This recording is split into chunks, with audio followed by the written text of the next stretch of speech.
interage. Então, se a gente pegar aqui os servidores, né, web, como eles funcionam? A gente tem aqui normalmente a database, né, que então são as informações, os dados ligados ali àquelas aplicações, todo esse processo de armazenamento aqui, normalmente em servidores, etc. A gente tem o processo de back-end, então são as linguagens de programação que estão rodando, funcionando, e a gente também tem um front-end, que são os sites ali, que a gente tem todas aquelas informações, todos aqueles processos. Naturalmente, se alguma dessas 3 etapas aqui falhar, especialmente por se tratarem de etapas mais centralizadas, você tem um problema.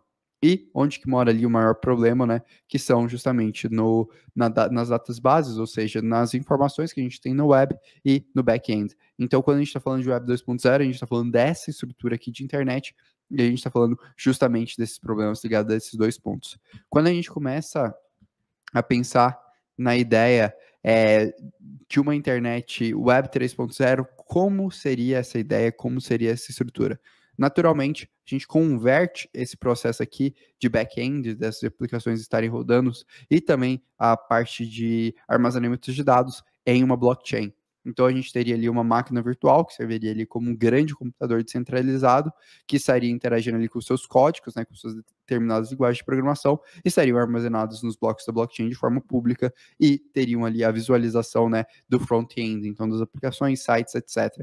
Então, basicamente, quando a gente fala de Uniswap, quando a gente fala de plataforma de lending, quando a gente fala até mesmo dos próprios games como o Axie Infinity, o que a gente está falando? A gente está falando dessa parte aqui de contratos inteligentes, né? De aplicativos, aplicações que estão interagindo com a parte de geração de códigos, etc., da Ethereum Virtual Machine e também com a sua base de dados. Então, essa é a estrutura do que a gente chamaria ali dessa Web 3.0, e ela em si tem alguns aspectos mais importantes que, para mim, são mais interessantes, que são as suas estruturas em si, são os seus formadores em si. Normalmente, a gente vai ter alguns provedores de dados e alguns provedores de informação para traduzir essa linguagem aqui. Então vamos lá, vamos tentar entender como é que funciona essa dinâmica e como as pessoas vão interagir com isso, e até isso é fundamental para a gente entender no futuro o que pode ser aproveitado, né, desse mundo de cripto para as aplicações do mundo real. Então, normalmente, a gente tem aqui a blockchain, mas praticamente nenhum usuário ele interage diretamente com a blockchain. Hoje, o que a gente tem? A gente tem provedores de serviços, então, que rodam ali nodes, rodam ali as aplicações, e esses provedores de serviços são responsáveis por fazer o front-end, e quando a gente quer comunicar, né, interagir com as aplicações, o que a gente faz? Nós entramos ali em uma carteira, naturalmente, e interagimos com esse front-end, que dá uma resposta para esse provedor, que comunica, por sua vez, com a blockchain. Então, a gente tem esse intermediário aqui. Normalmente, esse intermediário, ele tem que armazenar os seus dados em algum lugar. E hoje, existem alguns modelos de parte de armazenamento de dados de forma descentralizada e incentivados. Então, se a gente fosse pensar em Web 3.0, né, até o primeiro momento, o que a gente está comentando aqui? A gente está comentando sobre a base dessa Web 3.0. E aqui fica muito nítido que a gente tem 2 bases de infraestrutura bem claras. Primeira base é a base da blockchain, que vai ser onde vai armazenar e executar as aplicações do Web 3.0. E a segunda aqui é a base de dados, onde a gente vai armazenar as informações para executar esse processo. Então, agora, até o momento, né, do que eu comentei, a gente tem 2 pontos bem claros de infraestruturas e que serão muito necessários, serão muito utilizados. E esse é o primeiro ponto, é legal comentar. No caso, hoje eu não vou me aprofundar tanto nisso, mas é um tema que eu gostaria de entrar muito no futuro, que é a parte de armazenamento de dados. E nesse caso, a gente tem um exemplo bem claro, que é o Filecoin. O que é a Filecoin? Basicamente, ela é um formato onde você tem ali servidores que armazenam os dados, e você cria modelos incentivados para esse armazenamento de dados e registro de dados, onde todas as pessoas conseguem interagir e ter essa comunicação. Então, quando a gente está falando desses modelos aqui de armazenamento de dados, nada mais do que a gente está falando são de modelos que podem no futuro ser incentivados, e um desses exemplos seria ali justamente o Filecoin. E por que isso é importante?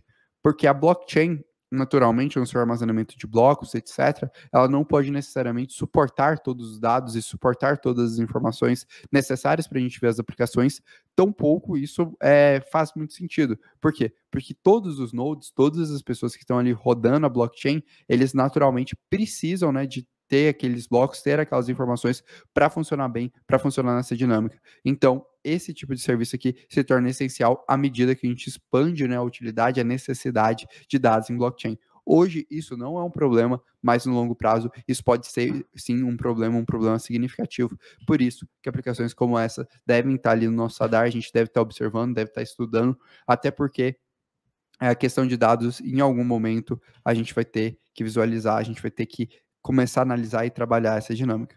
E aí entra um segundo ponto, que aí no caso a gente vai entrar justamente na análise de gráfica aqui. Então, a gente já comentou de duas infraestruturas, e a terceira infraestrutura seria justamente quem vai organizar esses dados. Naturalmente, quando a gente pensa num mundo pré-Google, um mundo pré-indexador de dados, como é que era a web? A web tinha ali vários links, várias informações, só que você não tinha de uma forma fácil uma ferramenta para você pesquisar, achar aqueles dados e colocar nas suas aplicações. Então você tinha ali um problema realmente muito grande, muito significativo, que era a organização desses dados e a gestão desses dados. Hoje, como é feita a gestão desses dados, como é feito todo esse processo? Através de ferramentas como a Google.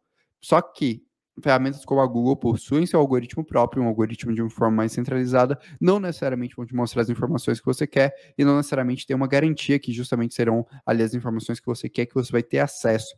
No caso, o que a gente pode pensar nesse mundo de Web 3.0 que pode ser interessante? Justamente aplicações que organizem, gerenciem e criem esse processo focadas para o usuário. Então, é como se a gente realmente estivesse voltando ali na etapa de Web 1.0 da internet ali com várias coisas e criando um agregador de informação para organizar isso. A diferença é que as pessoas que vão construir e desenvolver esse agregador. E esse é um